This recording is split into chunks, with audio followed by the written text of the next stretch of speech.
Bien, ya hemos llegado. Desde aquí ya hay que subir andando, ¿sabes? Podríamos arrimar el coche un poco más allá, pero... Tiene razón.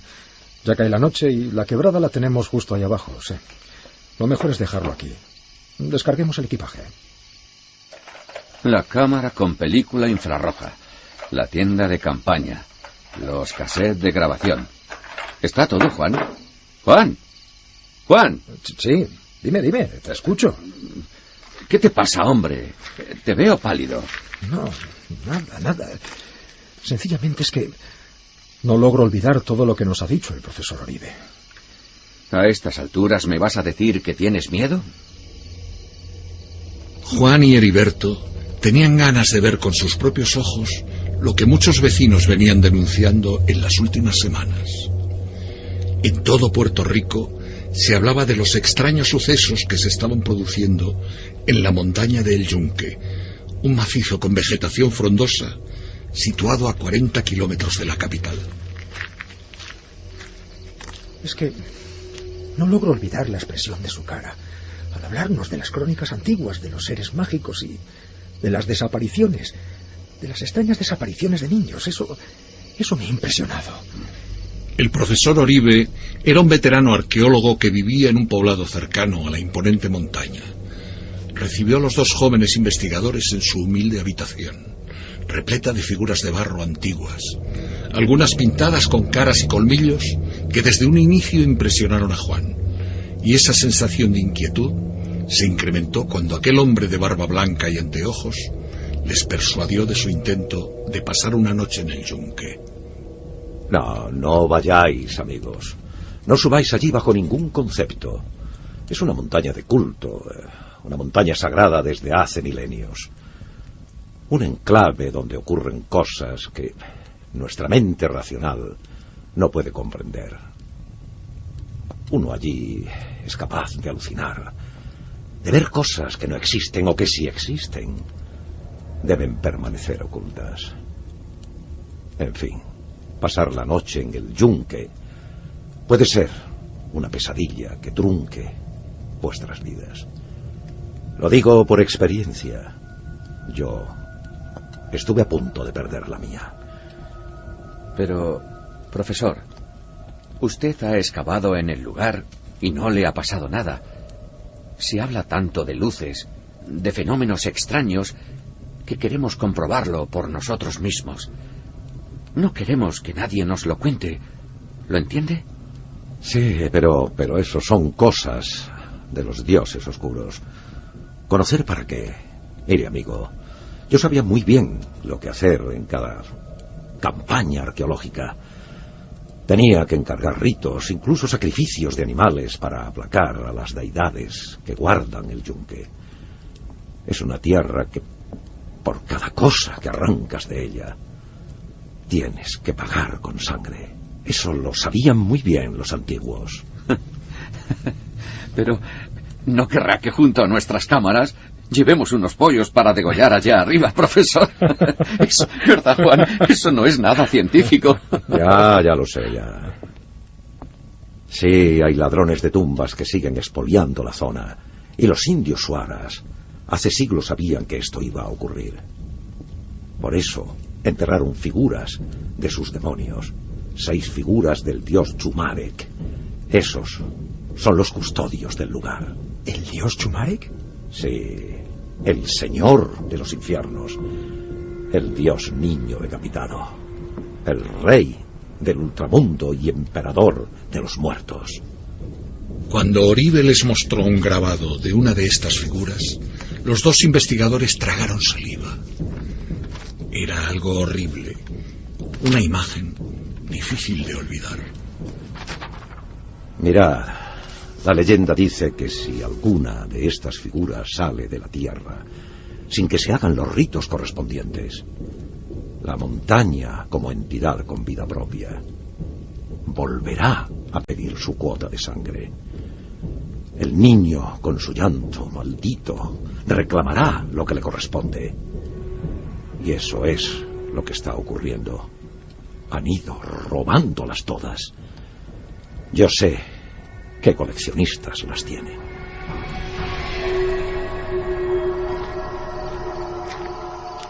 Vamos, hombre.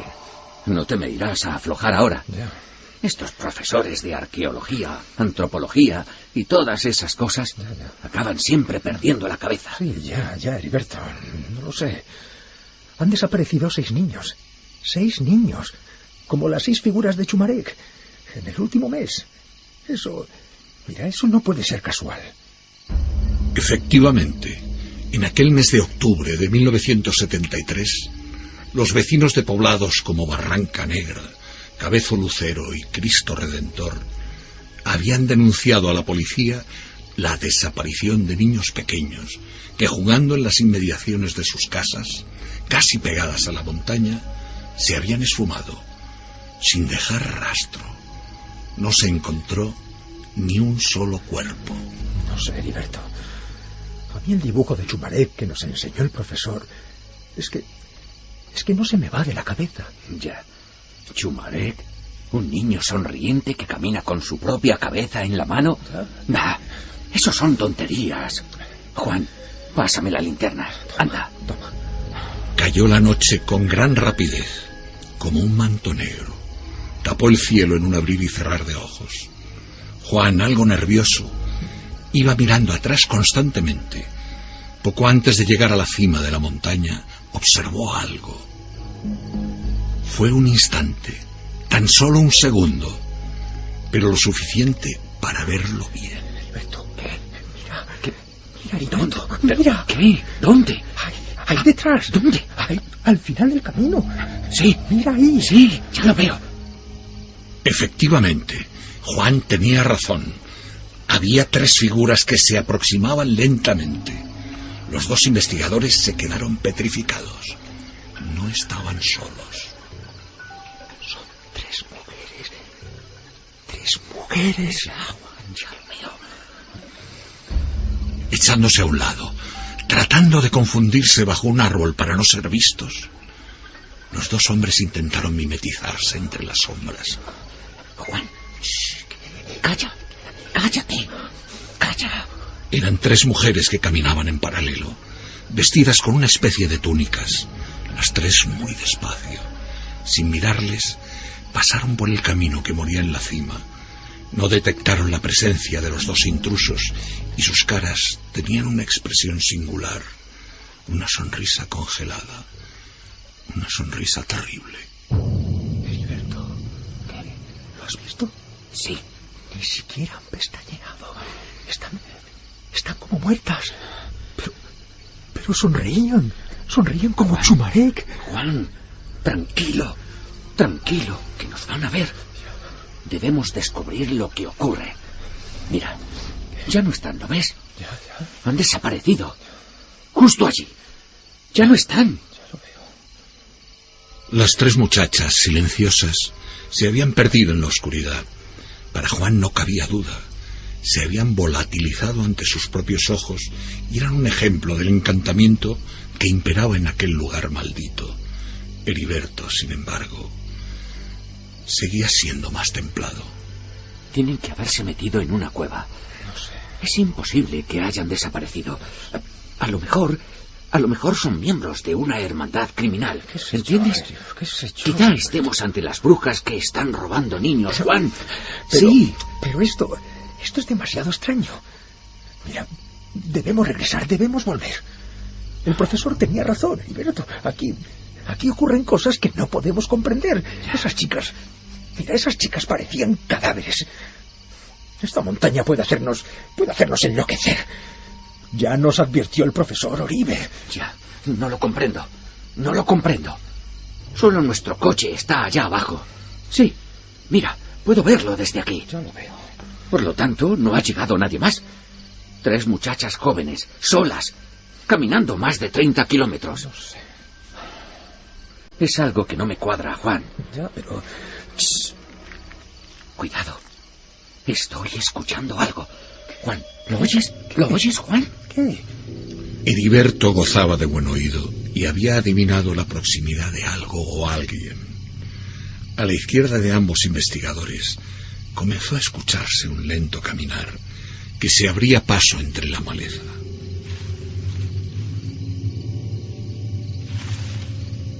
Algo algo estaba acercándose campo a través en su dirección. Algo que se acababa de detener apenas a 4 metros. Puede ser un animal. Déjame, voy a enfocar. El haz de la linterna recorrió la explanada, pero allí no había nadie. No, Heriberto, eso no puede ser un animal. ¿Por qué? Eran pasos claros. Eran pasos de personas. Ya. Aquí hay más gente además de nosotros. Sí. Nos están rodeando. Heriberto, volvamos al coche. Volvamos ya. En aquel momento, la linterna que llevaba uno de ellos enfocó casi accidentalmente hacia la cima. Y entonces volvieron a ver 3 siluetas. No eran las 3 mujeres con las que antes se habían encontrado. Simplemente 3 sombras de forma humana bajaban a su encuentro, cada vez más deprisa, casi a la carrera. ¡Corre, Juan! ¡Corre! ¡Eso nos van a coger! ¡Levanta, Juan! ¡Levántate! ¡Vamos! ¡Levanta, que nos matan! Franqueando precipicios y barrancos que morían a cada lado del pequeño sendero, a punto de despeñarse en más de una ocasión, los 2 amigos llegaron hasta la explanada donde aguardaba el coche. Pero allí tuvieron que frenar la carrera en seco. Los 3 individuos rodeaban el vehículo, lo observaban como si nunca hubiesen visto uno, pululaban a su alrededor y hacían ademán de mirar al interior. Eran otras 3 figuras, vestidas con un sudario tan oscuro como la noche. Déjame. Esto hay que fotografiarlo, Juan. No sé si... Espera un poco. Espera un poco. Esto puede ser una prueba de todo lo que está pasando. Seguro que sí, pero... A ver, Heriberto, cuidado. Cuidado, que nos van a ver. Sí. La luz del flash delató a los 2 investigadores. Pronto las figuras que deambulaban junto al viejo Ford se detuvieron. Las 3 a la vez, como si siguiesen una misma orden. Después se unieron en paralelo y comenzaron a subir lentamente en busca de los intrusos. El miedo, una vez más, había dejado rígidos los músculos de Juan y Heriberto. Algo los mantenía allí, una fuerza invisible que los sujetaba y que no les dejaba lanzarse en una frenética carrera hacia alguna salida. Mira, Juan. Es un cuchillo. Llevan un cuchillo. El terror más absoluto los dominó por completo. Una de las figuras que ascendía portaba algo que centelleaba. De inmediato, con la luz de la luna, ambos pensaron que era una daga o puñal. ¡Juan! ¡Heriberto! Sí, profesor. Soy yo. Espérenme. Con un potente foco, el viejo profesor Oribe ascendía por el sendero. Su haz de luz blanca pareció disolver rápidamente aquellas figuras de pesadilla, tanto a las que estaban a la espalda de los 2 investigadores, como a las otras 3 que habían comenzado a aproximarse de frente. Profesor, Dios mío, estamos rodeados. unas mujeres. Luego unos espectros con... Sí, con un puñal, profesor. Vámonos, vayámonos de aquí cuanto Juan, antes. vámonos, profesor. Vámonos. El coche de los investigadores había quedado completamente bloqueado. Algún tipo de energía o electromagnetismo lo había inutilizado. Todos montaron en la furgoneta del profesor Oribe y huyeron del yunque como alma que lleva el diablo.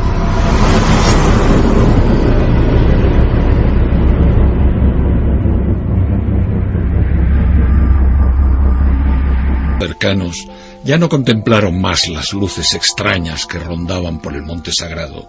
Todo aquello terminó, y ni un solo niño faltó de su hogar al llegar 1974.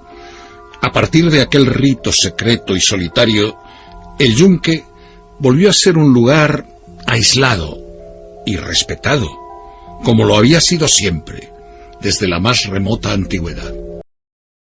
Algo está ocurriendo en los campos argentinos. Si no era poco las revueltas sociales, si no eran pocas las inquietudes económicas de este maravilloso país, algo hace unos 15 días empieza a atormentar a millares de campesinos. Se habla ya de casi 400 animales misteriosamente mutilados. Lo que podía parecer cuatrerismo, ajustes de cuentas entre ganaderos, se ha convertido en un auténtico problema social. Escuchábamos esta introducción de nuestra voz, Carlos Barroso, hablando de lo que está pasando en esos campos. Empezó todo en una provincia, en las inmediaciones de La Pampa. Poco a poco, como una extraña epidemia, los animales, vacunos, ovinos, equinos, empezaron a aparecer en otros puntos. Tengo en mis manos el informe, que no se ha emitido todavía en España, el informe firmado por el ingeniero Adrián Cechín y el médico veterinario responsable del SENASA argentino, del Servicio Nacional de Sanidad de la Nación en asuntos de patología animal, el veterinario don Daniel Belot. Es impresionante porque hombres de ciencia están diciendo cosas como que estos animales aparecen mutilados y extraídos los órganos, precisamente los no comestibles, algunos de ellos, por ejemplo, ojos, lengua, genitales, ubres.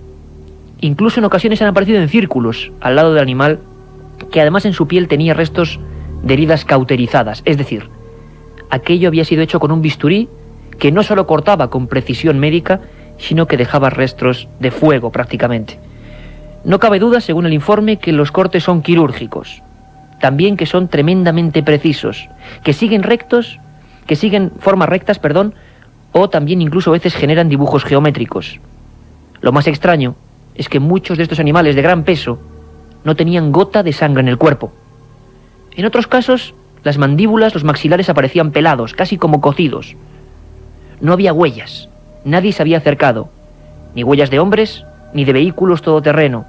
Esto está ocurriendo, para que lo sepáis, para que lo sepan, en lugares apartados, a horas de camino de otras rutas, y no se sabe con qué clase de vehículos especiales podrían estos cuatreros, con mezcla de médicos y mezcla casi de aviadores, porque muchas de las hipótesis que se barajan hoy en día en la prensa argentina es que vienen del aire. Nadie sabe cómo están haciendo esta especie de macabro juego que hoy, a día de hoy, es portada de todos los periódicos argentinos.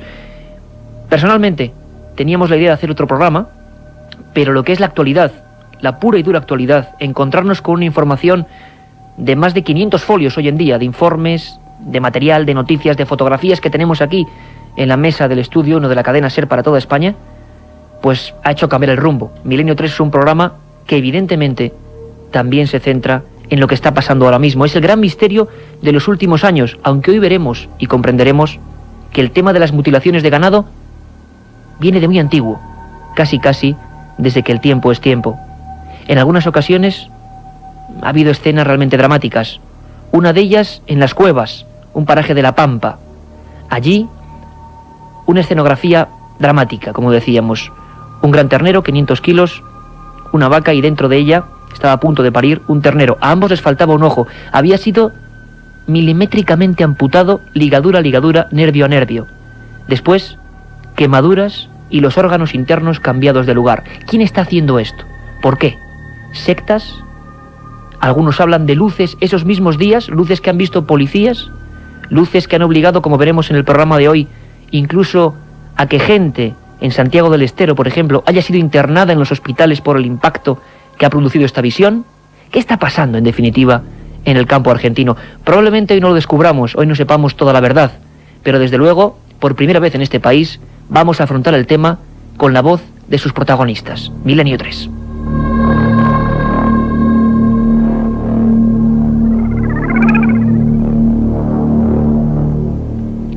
Empezó todo hace prácticamente 15 días. Empezó todo con casos muy esporádicos y la verdad es que nadie pensaba que esto iba a convertirse en un problema, como decíamos, de nivel nacional. Tenemos al otro lado del teléfono, y es un auténtico placer, a don Daniel Belot, el veterinario del SENASA, que oficialmente está investigando estos hechos y que, bueno, como hombre de ciencia, como hombre que, bueno, tiene en parte las riendas del asunto y que está observando en el lugar de los hechos cada uno de estos casos, nos puede quizás arrojar luz. En España, en este país hermanado evidentemente con Argentina, ya algunos periódicos de tirada nacional han empezado a hablar del asunto. Don Daniel Belot, desde Argentina, muy buenas noches. Bueno, buenas noches. Buenas noches para ti, buenas tardes para mí. Aquí son las 5 de la tarde, aquí en Argentina. Efectivamente, 7 horas menos prácticamente, 5 horas menos, ¿no?, en Argentina, si no recuerdo mal. Don Daniel, sinceramente se lo digo, en España estamos un poco, pues, alucinados. Hablábamos de que desgraciadamente de Argentina nos llegan últimamente noticias que no son agradables de dar, pero esto es un auténtico misterio, ¿no? ¿Qué está pasando en el campo argentino? Bueno, primero quisiera explayarme un poco más en el tema. Con respecto a la fecha que tú diste de unos 15 días, Eso con respecto a todos los otros casos que han surgido aquí en la zona. ¿Hubo casos anteriores? Sí, nuestra investigación arranca desde los primeros días de abril. Ahí son las primeras mutilaciones de ganado que aparecen aquí en Argentina. Más precisamente en una localidad donde yo vivo, que es Salliqueló, en la provincia de Buenos Aires. ¿Y qué es lo que se encuentra usted ante ese primer caso, don Daniel, para que gráficamente lo vislumbren los cientos de miles de oyentes de la cadena SER? ¿Qué se encuentra usted en ese primer caso? Primero encuentro un vacuno en una posición muy extraña, difícil de encontrar aquí en el campo argentino, que es echado sobre sus 4 miembros, o sea, como si fuera una liebre echada, para ser un poco gráfico. Después, mirándolo a simple vista, observo que le falta toda la piel y músculo del lado izquierdo del animal. Hay, según dicen algunas personas, don Daniel, y ya traspolándonos a otros casos, que da la impresión, usted como veterinario lo puede saber mucho mejor que nosotros, da la impresión de que parece que son médicos o alguien que conoce muy bien los tejidos animales o quien es capaz de hacer operaciones quirúrgicas, quien está detrás de todo esto. ¿Han sospechado eso en algún momento? Lo hemos sospechado. Lo que más nos llama la atención es el tipo de corte que se han realizado en los animales. Son cortes perfectos, cortes rectos, inclusive en algunas ocasiones llegamos a encontrar hasta ángulos de 90 grados entre un corte y el otro. Eso es muy extraño de poder encontrar aquí en nuestro campo. Don Daniel, realmente es extraño porque hay que descartar, como en un principio quizás pasó en otros países de América, la presencia de extraños carnívoros. No hay nada desgarrado, no hay presencia, digamos, típica de cuando un animal depredador ataca a otro, ¿no? Es algo que parece con una asepsia digna de la mesa de un quirófano, ¿no? Y sí, indudablemente causa mucho impacto ver los animales así. No solamente encontramos este tipo de mutilación, sino que de otros órganos, que ahora te pasaría a enumerar. Por ejemplo, encontramos también la extracción de la lengua, extracción de pabellones auriculares, o sea, orejas, ojos, órganos de la reproducción como son la vagina y el recto, vagina y vulva, y parte del aparato digestivo como es recto y ano. En otras ocasiones hemos encontrado que le faltan las glándulas mamarias, y bueno, así indistintamente distintos órganos en distintos animales. Incluso Felipe Solá, el gobernador bonaerense, y un montón de autoridades habían dicho que nunca habían visto nada parecido. Su opinión como veterinario, imagino con muchos años de experiencia, ¿tampoco, Daniel, ha visto usted algo parecido en sus años de carrera y de profesión? Sí, en realidad yo me recibí en el año 91, así que tengo 11 años de profesión. De larga experiencia. No te escuché. No, decía que de larga experiencia y que realmente no es común esto que está ocurriendo ahora mismo, ¿no? No es común, o sea, encontrar casos de este tipo. Por eso la alarma que se generó en toda la población aquí del campo argentino. Muchas personas o informaciones, luego tenemos contacto con varios corresponsales y periodistas argentinos, dicen que incluso, don Daniel, algunos animales están casi sin gota de sangre. Sí, eso no es sin gota de sangre, sino es que a los cortes no han sangrado. Entonces se surge una hipótesis, la cual podríamos decir que los animales fueron hechos todos los trabajos, esos de cirugía, después que el animal fue muerto. O sea, que al no latir el corazón, no habría presión arterial, por lo tanto no sangraría los cortes que se hubieran hecho en el animal. Personalmente, don Daniel Belot, veterinario del SENASA, ¿qué opinión tiene usted? ¿Se ha forjado en estos días, sobre todo últimos del mes de junio, de investigación trepidante? Las portadas de la prensa argentina estaban venga a hablar del asunto. Usted personalmente, ya un poco entre usted y yo, ¿se ha forjado alguna opinión sobre quién puede estar detrás de todo esto o qué puede motivar todo esto? Han hablado incluso algunos de epidemia, de extraños insectos, otros han acudido hasta teorías más socorridas como las luces extrañas. ¿Usted personalmente tiene alguna idea, don Daniel, ahora mismo? Mire, nuestra idea con el grupo de trabajo es quien haya hecho esto lo ha hecho con fines de científico, o sea, de investigar algo. Quien lo haya hecho todavía queda entre comillas. Hay mucha distancia de poder averiguarlo, porque como tú dijiste en un principio, quedan muchos interrogantes en cuanto a todo lo que circunda al animal, en cuanto a huellas y otro tipo de cosas que faltan para poder llegar a arribar a una conclusión de quién lo haya hecho. Pero indudablemente quien haya hecho esto es con fines investigativos. Con fines investigativos, ahí está el misterio. Don Daniel, esperamos de verdad, desde aquí, desde España, que cuando haya más información probablemente pues entremos en contacto con ustedes y esperemos que dentro de un tiempo al menos haya, hipótesis que barajar y que sepamos al menos una parte de la verdad. Muchas gracias, don Daniel, por haber acudido a los micrófonos de Milenio 3 en la cadena SER para España. Yo quisiera pedirte un favor, ya que es una cadena muy importante. Yo he estado averiguando ahí de España. Ajá. Yo tengo familiares por parte de mi abuela era española, ahí en una localidad que se llama Paradoluengo. Ajá. Para una familia que es Contreras Martínez. Pues un saludo, don Daniel. Bartolomé. Don Daniel, desde Argentina, miles de kilómetros, cruzamos el charco y un saludo muy fuerte. Muchas gracias por estar con nosotros en Milenio 3 y seguiremos en contacto para saber qué está pasando. De momento, la respuesta, o al menos la hipótesis, es francamente misteriosa. Fines investigativos. La pregunta ahora es, ¿de quién?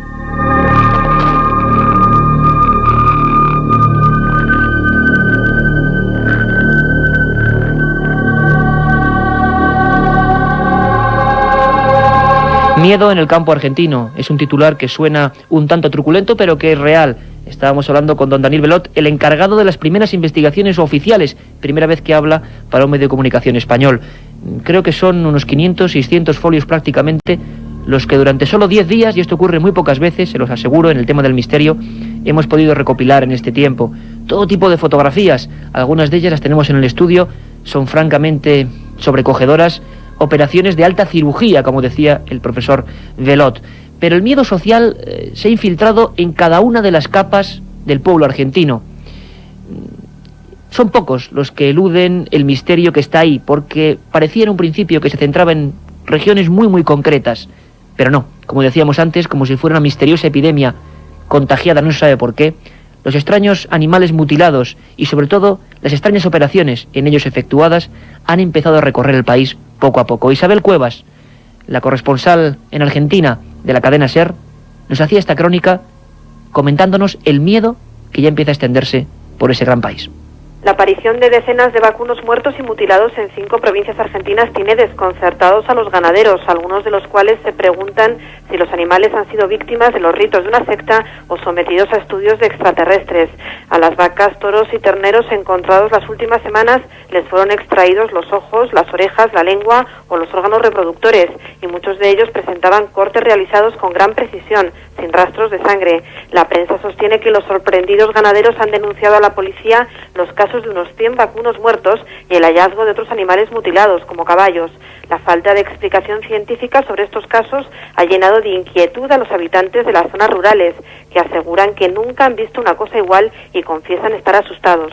Algunos sostienen que han visto luces extrañas en la noche que podrían ser de ovnis y no entienden por qué los animales aparecen muertos en áreas aisladas, sin rastros de presencia humana. El misterio sobre los vacunos mutilados también ha desconcertado a las autoridades de las provincias afectadas y a los veterinarios y científicos que discuten en los medios de comunicación sobre las causas de las muertes. Un viaje en busca del misterio. Milenio 3, en la SER. Amigos oyentes, la verdad es que yo ahora estaba recordando, tengo que a veces que hacer alusión a mis propias experiencias, y lo contaremos luego en la última recta del programa de hoy, a casos muy parecidos en España. Escuchaba esta crónica de Isabel Cuevas y escuchaba antes al profesor, al veterinario Daniel Belot, y la verdad es que recordaba historias que han ocurrido aquí, muy cerquita, en Navarra, en Segovia. Tuve la fortuna o la desgracia de estar allí, con los animales prácticamente horas después de haber sido extrañamente sacrificados, y también en las Islas Canarias. Luego conectaremos con nuestro corresponsal allí. Ocurrieron cosas, el primer caso quizá más extraño en este país. Las mutilaciones no tienen ni fronteras ni tiempos, lo descubriremos hoy además con un invitado de excepción. Hablábamos durante esta semana de investigación, les aseguro que frenética prácticamente, con corresponsales, con periodistas regionales, argentinos, de los lugares donde más casos estaba habiendo. A veces lo gráfico de lo que nos contaban superaba cualquier palabra. Es el caso de Jaime Cambalieri, del diario principal de la Patagonia, en Argentina, que nos contaba historias realmente increíbles de lo que él mismo había podido ver con sus ojos. Escuchémosle. A la altura de la mitad de la cara del vacuno tiene un corte perfecto, como si uno lo hiciera con un bisturí por un lado y con una regla por el otro, porque no presenta ondulaciones ni nada. De ahí para abajo, para el lado de la quijada y todo lo que tiene que ver con el maxilar derecho en este caso, porque los casos se dan maxilar derecho y maxilar izquierdo, el hueso maxilar estaba completamente limpio, como para graficar, y como nos decían algunos campesinos aquí en la Argentina, está como hervido el hueso, porque queda muy blanco, que esa es una de las principales dudas y una de las principales fenómenos que más destacan tanto veterinarios como dueños de los establecimientos o peones rurales, el hecho de que el maxilar, el hueso, queda completamente limpio. Huesos descarnados al aire, completamente limpios. ¿Quién está cociendo en plena oscuridad sin dejar huellas? Hay un detalle que a mí me recordaba, como les decía, los casos que hubo en España, que los hubo y bastantes. No había pataleo, no había huellas, es decir, los animales, algunos de 500, 600 kilos, en terrenos casi de barrizal, no habían dado muestra en ningún momento de haber peleado. Es más, en los informes oficiales médicos del SENASA se habla de colapso, es decir, muerte súbita por parada cardíaca de cada uno de los animales, pero no hay heridas, no hay desgarros, no hay partes de carne devorada por nadie. Algo muy raro está pasando. Escuchamos de nuevo a Jaime Cambalieri, todavía yendo un poquito más allá. A su vez le faltaba por completo la lengua, todo el aparato desde su nacimiento, en la garganta del animal, le faltaba toda la lengua por completo. El segundo dato que llama muchísimo la atención, que en la zona de la ubre, o sea, del aparato mamario del animal, tenía 4 redondeles perfectos producto de cada una de sus mamas del animal, donde faltaba todo el aparato mamario, y por detrás de las 4 tetillas del animal, un hueco más grande, que el veterinario Rivera nos decía que seguramente por ese lugar estuvieron sacando el órgano mamario. Cosas realmente trepidantes y extrañas en lugares absolutamente aislados. Está pasando en Argentina, y no es un caso, no es uno de nuestros expedientes X de hace unos años, unos días o unos siglos. Ha pasado ahora, está pasando exactamente ahora. Recibimos por teletipo nuevos casos diariamente desde hace unos 15 días. Se calcula, como decía, entre 300 y 400 animales. Recordarán todos que la semana pasada en nuestro informativo, la corresponsal de la cadena SER hablaba ya de la epidemia en Argentina. 40 vacunos muertos. Hoy ya la cifra se ha multiplicado por 10. Está aquí junto a mí en el estudio 1 de la cadena SER en Madrid, Pablo Villarrubia Mauso, reportero brasileño, que ha recorrido el mundo y sobre todo América, conoce mejor que nadie los misterios de América y se ha encontrado con casos como estos. Pablo, bienvenido. Impresionante lo que estamos escuchando, ¿no? Inquietante, Iker, porque son casos que ya ocurren desde hace mucho tiempo. Bueno, en Argentina ahora, ¿no? A mí me sorprendió, incluso hace pocos días cuando me mandaron algunas informaciones vía internet, pero estoy hablando de casos ocurridos muy parecidos en los años 60 ya en Estados Unidos.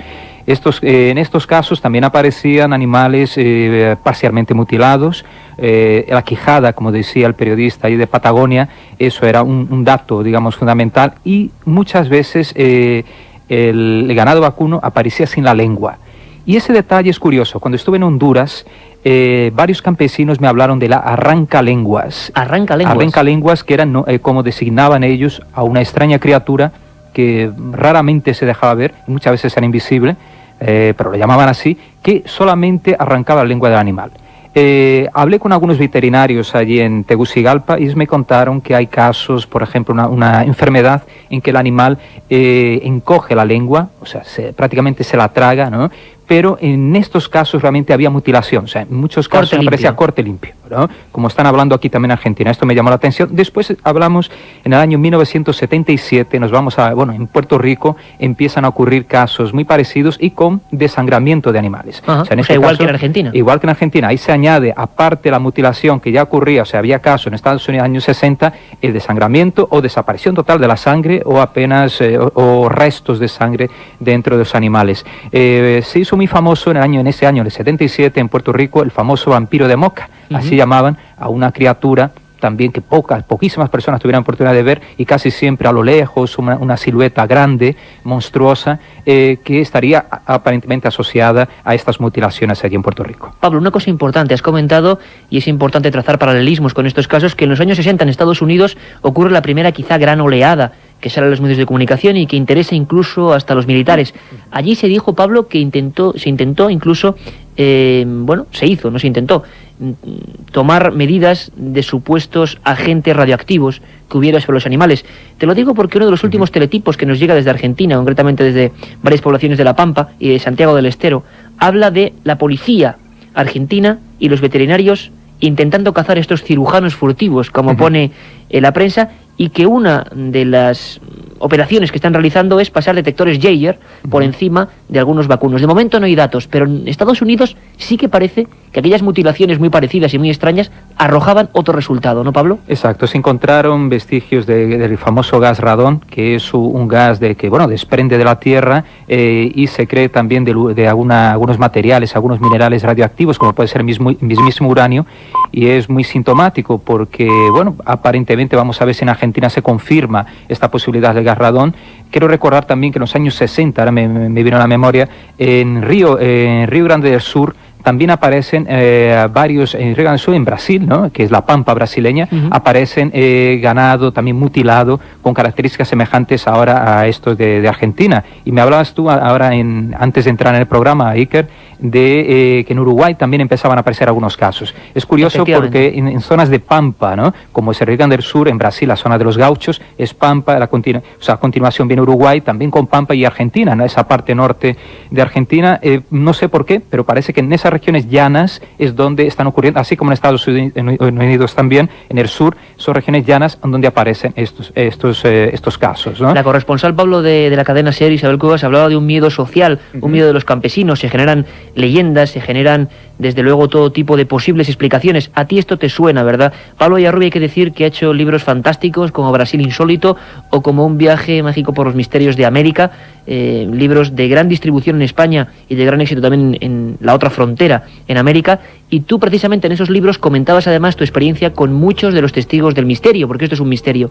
Te suena, ¿verdad?, el miedo, el pánico social que nos contaba la corresponsal argentina. Sin duda, y verifiqué eso también en una investigación que, ahora he terminado de escribir justamente antes de ayer, casualmente, un capítulo dedicado a mutilaciones de ese tipo, ¿no?, en Sudamérica y en Centroamérica, un libro que debe salir por noviembre, y en él mencionaba entonces casos ocurridos en Brasil en el año 96, 97, cuando llego en octubre de 96 a la región de São Roque. Me encuentro a varios hacendados que se quejaban porque habían muerto, habían asesinado varios de sus animales, o sea, sean vacas, ovejas, siempre desangradas, parcialmente mutiladas, y casi siempre, o sea, los animales, los perros que estaban cerca de los corrales donde estaban animales, no se manifestaban. Los perros no ladraban, no hacían nada, y al día siguiente aparecían estos animales muertos. Como si todo ocurriera de una forma silenciosa, un silencio absoluto y total. Muy curioso lo que cuenta Pablo, porque además en los casos de Argentina hay dos datos que nadie puede dejar en el olvido. Uno de ellos, los animales carroñeros no se han acercado a las víctimas. Esto, se lo adelanto, ocurrió también en España, en lugares como en Segovia, en el Valle de Tabladillo y en Navarra, en el campo de la Ribera. Lo que más impresionaba a los pastores es que no se acercaban los animales, que evidentemente tenía allí un gran festín. Por otro lado, los perros guardianes merodeaban con miedo y además incluso evitaban el lugar donde se producían estas macabras, digamos así, amputaciones de miembros. Esto está pasando ahora mismo en Argentina. Carlos Barroso nos introduce en otro aspecto, aún si queremos más misterioso, de este enigma que está pasando hoy en Argentina. Las teorías corren raudas por cada una de las provincias argentinas. Unos hablan de sectas, otros de cirujanos misteriosos realizando pruebas clandestinas. Y la mayoría relaciona estas muertes con la presencia de extrañas luminarias en el cielo.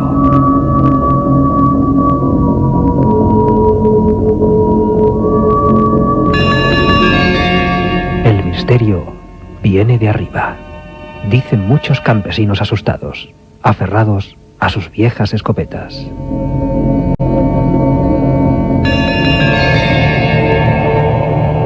Han estado apareciendo desde mediados de junio, en el preciso momento en que la oleada de mutilaciones de ganado ha comenzado a preocupar a todo el país. En Uruguay han empezado a darse los primeros sucesos. La misteriosa epidemia continúa. ¿Qué está pasando?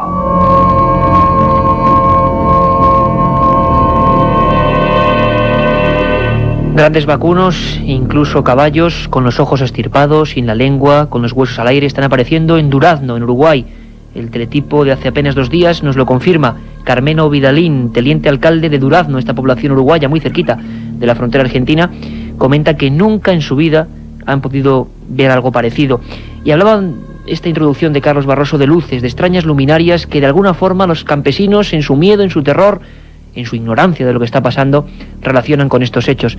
Porque hemos visto que Daniel Belot, el veterinario oficial que está llevando a cabo las inspecciones y colaborando con la policía, afirma que desde luego tienen que ser humanos, o alguien desde luego con ansia de investigación, una investigación por lo tanto clandestina, extraña, que se esconde.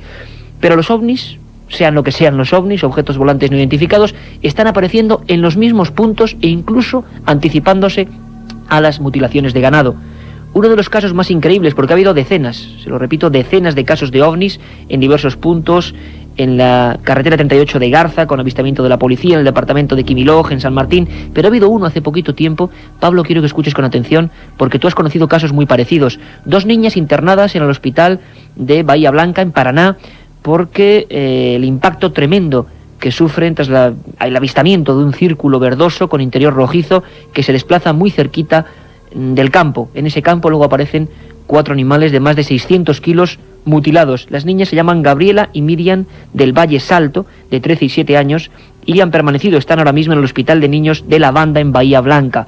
Es el último titular referente a ovnis en los mismos lugares donde están apareciendo estos animales. Pablo, a lo largo de la historia, de tus casos, de lo que tú has podido ver como periodista, el periodista que más ha viajado buscando el misterio en América, ¿hay una relación entre estas luminarias, no solo en Argentina, sino en otros puntos, y la aparición posterior de animales sacrificados, mutilados, amputados? Yo creo que sí. De todas formas, los casos que puede investigar en Brasil o en Puerto Rico o en Honduras, como te había comentado, aunque no coincidiera, ¿no? Y muchos testigos dijeron, ¿no?, las apariciones de las luces con el momento de la aparición de alguna mutilación, alguna criatura extraña, poco antes o después aparecen estas luces, ¿no? Entonces se puede quizás atribuir alguna relación directa o indirecta de estos objetos voladores no identificados con esto. Yo me acuerdo de un caso ocurrido también en Araçariguama, en São Roque, en Brasil, donde en 1946 hubo una muerte extraña de una persona también en condiciones bastante, digamos, insólitas, y que en esa región, poco antes de que varios animales, varios bueyes hubieran aparecido muertos al día siguiente, apareció un objeto de unos 30 metros de diámetro que dejó una huella de unos 10 metros aproximadamente circular de hierba quemada. Podemos, y a distancia, realmente una distancia muy corta de los sucesos de las muertes de los animales. Podemos hablar, en este caso sí, en alguna relación, ¿eh? Vamos a escuchar ahora, Pablo, si te parece, también en la zona de Bahía Blanca, donde están ocurriendo en Santiago del Estero estos casos de ovnis, a uno de los cronistas, periodistas de la zona, como tantos otros, sorprendidos por lo que está ocurriendo. Nos habla sin ningún tapujo, es decir, por mucho que sea periodista, digámoslo así, objetivo, de lo que dice la población, de lo que está pasando, porque hablamos de personas internadas con sustos de muerte tras observación de luces en la zona de Bahía Blanca. Escuchamos este testimonio. Lo principal que acá se marca es que no hay huellas en el terreno, lo que nos da la hipótesis de que sea algo aéreo. Y lo sumamos o lo complementamos con que mucha gente, no solo aquí, sino en la región donde se están dando los casos, están viendo luces durante la noche. Luces que en algunos casos comienzan con un fuerte color rojo, se traslada al verde y luego hacen como un aro muy radiante, con una luz muy pura. Esa es la descripción textual que hace la gente que lo ha visto. Descripción típica de un ovni. Muchos nos habéis escrito a milenio3@cadenaser.com hablándonos de ovnis y queriendo más información sobre ovnis. milenio3@cadenaser.com, nuestro punto de contacto con vosotros. Luego recordaremos además ese otro contestador y las diversas vías que hay para ponerse en contacto con vuestro programa. Descripción típica y tópica de un ovni. Pero antes de que me contestes, Pablo, porque tú has recogido muchos testimonios como este, quiero que escuches a uno de los investigadores de este tipo de temas más célebres también de Argentina, Fabio Zerpa, que nos hablaba de no solo ovnis, sino cosas tan extrañas que se recogen en los informes policiales y veterinarios, que es que en algunos lugares, algunas haciendas de ganado, no solo aparecían 10, 15, 5, 7 vacunos mutilados, sino que incluso lo que en Argentina se llama tanques australianos, inmensos bidones de más de 100.000 litros de agua, aparecían vacíos repentinamente. Esto aparece en los informes de veterinarios, de forenses y sobre todo de la policía, y es un misterio. ¿Qué clase de cuatreros están haciendo esta especie de escenografía insólita? Escuchamos a Fabio Zerpa. Se descartó la posibilidad de una secta. Las sectas hacen con gallinacios todo lo que tenga pluma, no lo hacen con vacunos.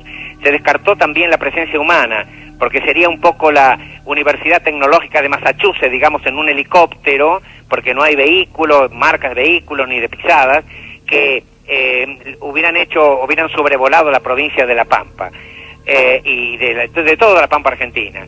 Y además, las mutilaciones están hechas con una incisión realmente que nosotros no lo conocemos todavía en el planeta Tierra. Y además, los grandes testigos, si mentimos nosotros, los seres humanos, están las vacas, que no se acercan al terreno, todos los vacunos están con la cabeza alta, mirando un poco asombrados, los perros andan con la cola baja, dando vueltas alrededor y no se meten en el lugar, y además son 16 estanques que llaman ustedes, con agua de 50.000 a 100.000 litros, que han sido desagotados en toda esta zona.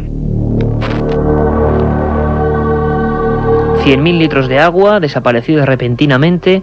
¿Esto ha ocurrido más veces, Pablo, en la historia de este tipo de misterios, mutilaciones, luces, desaparición de superficies acuosas? Me acuerdo ahora en los años 70, y eso porque entrevisté a una lugareña en el estado de Paraíba, en Brasil.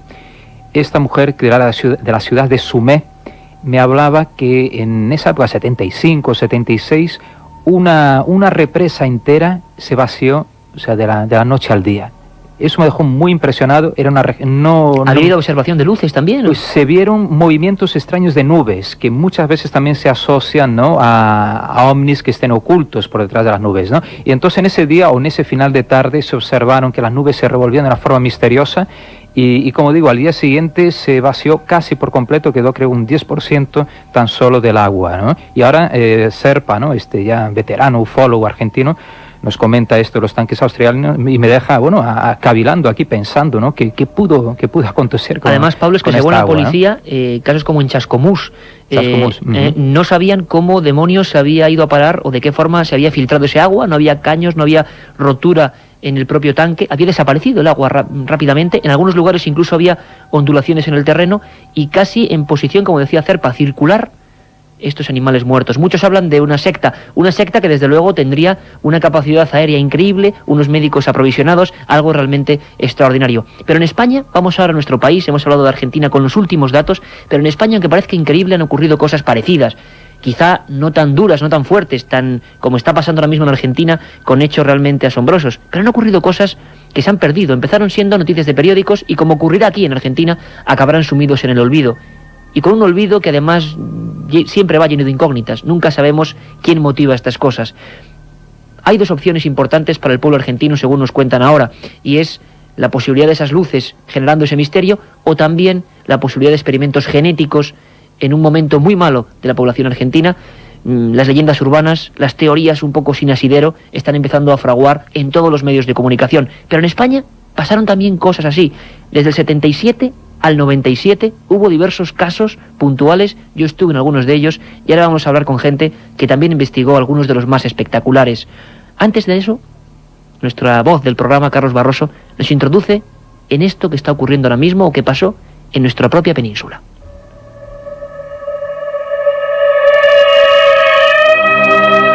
La barriada de Taco, en Tenerife, el norte de la Sierra Segoviana y los campos de la Ribera Navarra saben bien lo que es sufrir este tipo de misterios.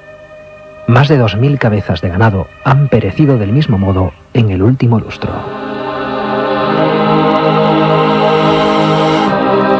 Un depredador desconocido que chupaba la sangre de sus víctimas saltaba verjas de 2 metros y no dejaba huellas. Mantuvo en jaque a las autoridades en más de una ocasión.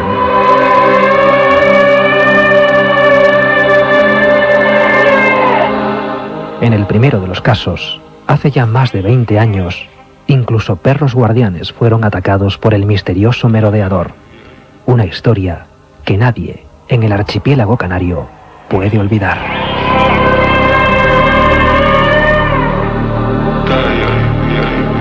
Tengo en mis manos, un teletipo, uno de tantos teletipos que nos está llegando y que hemos recopilado, en el que dice que el ente regulador de energía atómica de Argentina ha investigado 2 casos de luces extrañas en Catriel y en La Pampa.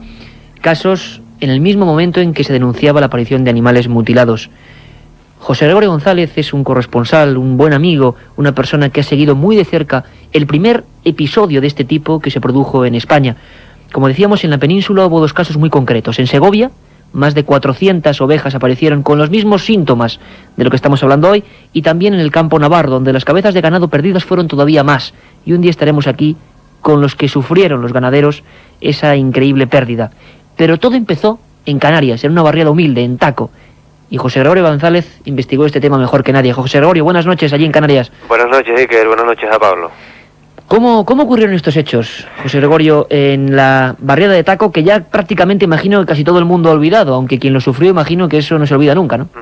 Bueno, todavía hay gente que lo recuerda. Ten en cuenta que en aquel momento Taco era un barrio más bien pequeño, pudo recoger. También es cierto que fue tanta la información que en aquel momento se manejó, que es lógico que algunos incidentes pues no fuesen conocidos y no formasen parte de los archivos oficiales. Pero básicamente el comienzo del misterio de las matanzas de Taco pues es bastante similar a lo que está ocurriendo en Argentina, a lo que ocurrió en Península o lo que ocurrió en Puerto Rico, en otros lugares del mundo. De la noche a la mañana comenzaron a aparecer animales muertos en extrañas circunstancias, con 1 o 2 orificios perfectos. Siempre tenían el mismo tamaño, 3 centímetros de diámetro, y estaban cauterizados. Daba la impresión, según los veterinarios... O sea, como en Argentina, es decir, quemados. Se habla aquí incluso de un electrobisturí, es decir, una especie de herramienta médica que al mismo tiempo que corta la carne va quemándola, va...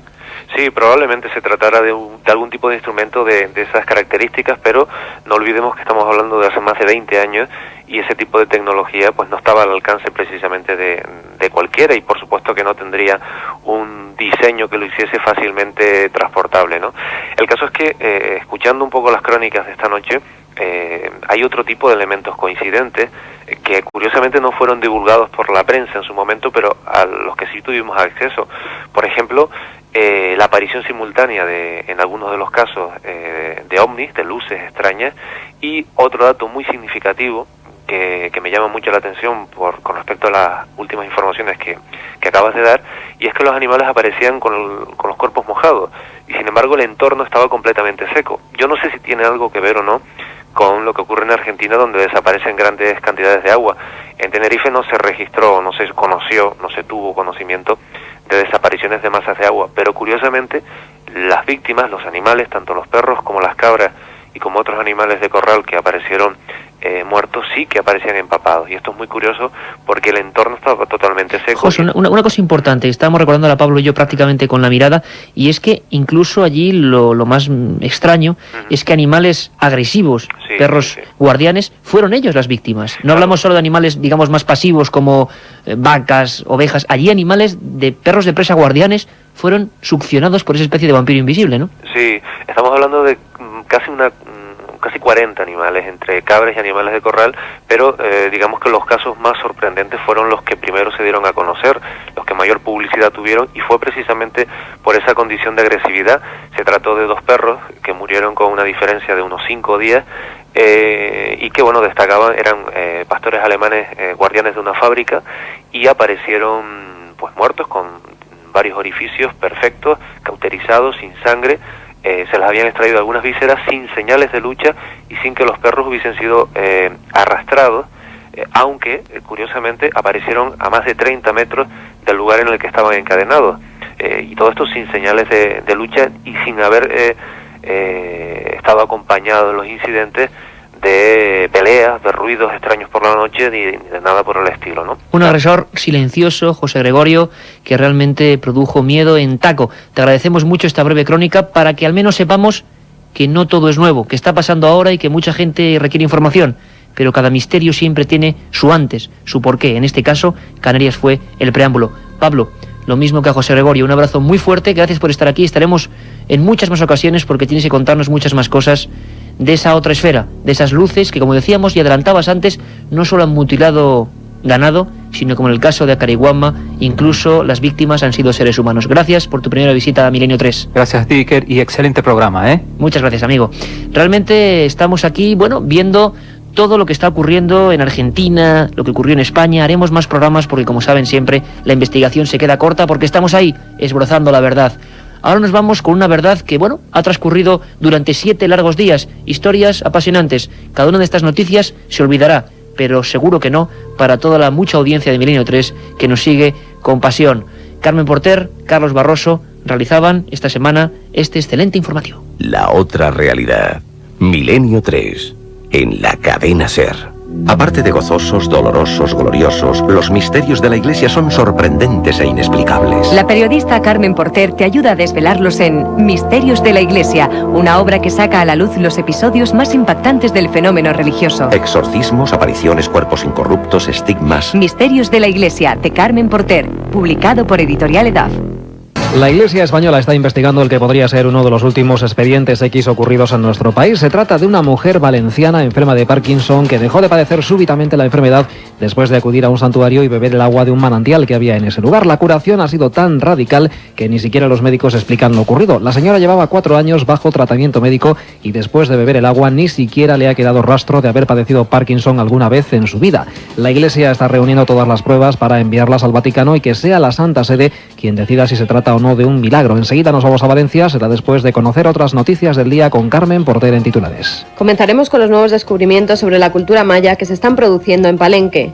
Los caballeros de la Orden del Temple siguen fieles a sus preceptos desde hace 884 años. Y un grupo de ecologistas demanda que la Luna sea nombrada Patrimonio de la Humanidad. Ya lo hemos avanzado hace unos segundos. Valencia podría contar con uno de los últimos misterios que investiga la Iglesia: la curación instantánea de una mujer enferma de Parkinson después de beber el agua de un santuario. Amplía la información sobre este casi milagro desde Valencia, Francisco Contreras. El 15 de marzo de 1996, Josefa Lapón, vecina de la localidad valenciana de Sueca y aquejada de síndrome de Parkinson desde hacía 4 años, acudió junto a su marido Blas Soler al santuario de Covasanta de Altura en Castellón. En 24 horas y tras lavarse y beber agua del santuario, Josefa Lapón recuperaba milagrosamente la salud. El caso ha sido certificado por los médicos y doctores que la han tratado, unos expedientes médicos a los cuales ha tenido acceso en exclusiva Milenio 3 y en los que se dice textualmente que a partir de la primavera de 1996 la enferma experimentó una progresiva mejoría espontánea que le permitió incluso abandonar por completo su medicación. Pese a lo típico de su evolución y dado que su mejoría se ha consolidado, puede cursar alta en consulta. Un informe firmado por el doctor Francisco Domínguez San el 13 de mayo de 1998 y que va a valer la acreditación de un nuevo milagro en la península ibérica. Seguimos hablando de misterios, pero esta vez de los que nos dejó sin resolver la civilización maya. Un grupo de expertos se ha reunido en los últimos días en Palenque, en México, para intercambiar datos de sus investigaciones sobre la vida social, las costumbres, las jerarquías o incluso los cultos funerarios de los maya. Carmen. Un grupo de arqueólogos, reunidos en un foro denominado Cultos Funerarios de la Sociedad Maya, ha desentrañado esta semana los secretos aún ocultos de Palenque. Los estudiosos afirman que el culto a los muertos ha dejado multitud de testimonios que nos permiten conocer sus costumbres y tradiciones, y coincidieron en que el estudio de las tumbas, la posición de los cadáveres, el embalaje y los objetos depositados en la cámara funeraria han permitido conocer la vida de las antiguas civilizaciones mayas. Y todavía en el terreno de la arqueología sigue siendo un misterio sin resolver cuándo el hombre prehistórico comenzó a utilizar el fuego. Los investigadores que participan en las excavaciones de Atapuerca, en Burgos, casi han descartado que los homínidos que habitaron en esa zona de España supieran encender una llama o una hoguera. De momento, los expertos aseguran que el Homo heidelbergensis, anterior a los neandertales, en Atapuerca no usó el fuego. Radio Castilla de Burgos, Francho Pedrosa. Los trabajos realizados en esta campaña en Atapuerca hasta el momento hacen dudar sobre la posibilidad de encontrar restos de fuego controlado por humanos en niveles próximos a los 500.000 años de antigüedad. Los directores de las excavaciones esperaban encontrar estos vestigios en la parte del yacimiento conocida como Gran Dolina. El objetivo del equipo de Atapuerca para este verano es encontrar restos de neandertales, la única especie de homínidos de la que aún no han aparecido huellas en la Sierra Burgalesa. La envergadura de los yacimientos abiertos es tal que solo en los primeros 20 días de la campaña de este año han aparecido 3.000 registros fósiles de más de 300.000 años de antigüedad.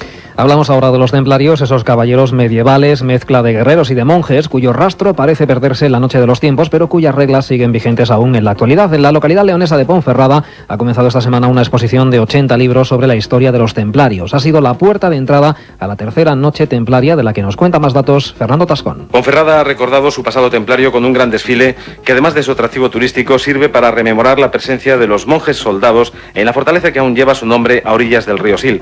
Se trata de una representación en la que personajes de época trasladan el Arca de la Alianza y el Santo Grial al castillo, donde algunas tradiciones ocultistas dicen que permanecen custodiadas desde tiempo inmemorial.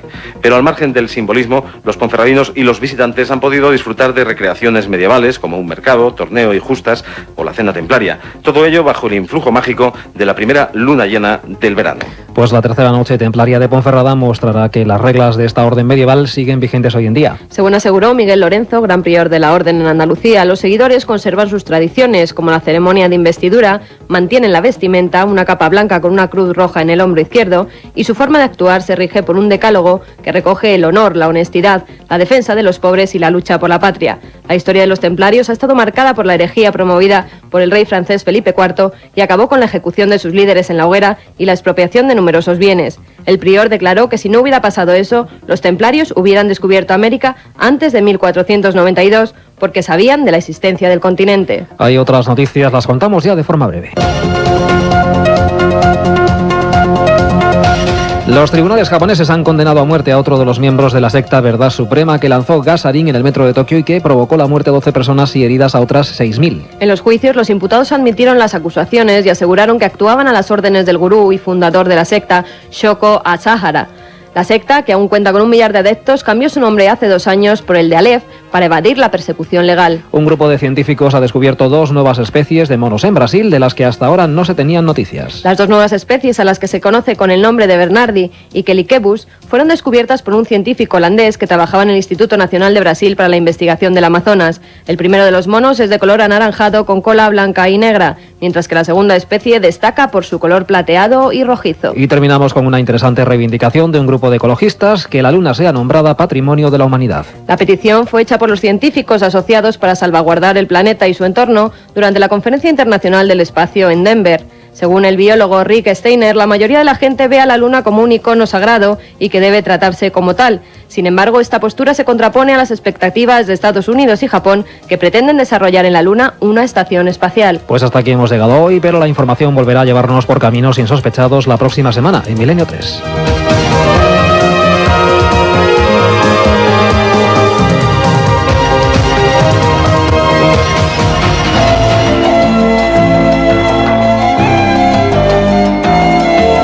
Nuestro técnico Jorge, que pone la sintonía de Millennium, prácticamente la que da nombre, aunque es Milenio 3, recuérdenlo, este programa, y que nos adentra después de un programa tan truculento en parte, ¿no?, con todo lo que está pasando en Argentina, pues en el campo más amable de nuestros oyentes. Carmen.